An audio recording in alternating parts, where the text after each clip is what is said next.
ஆறுமுகவேலனே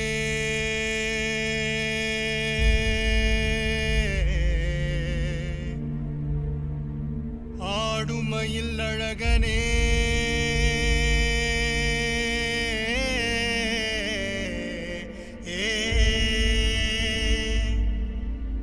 ஞான குருபாலனே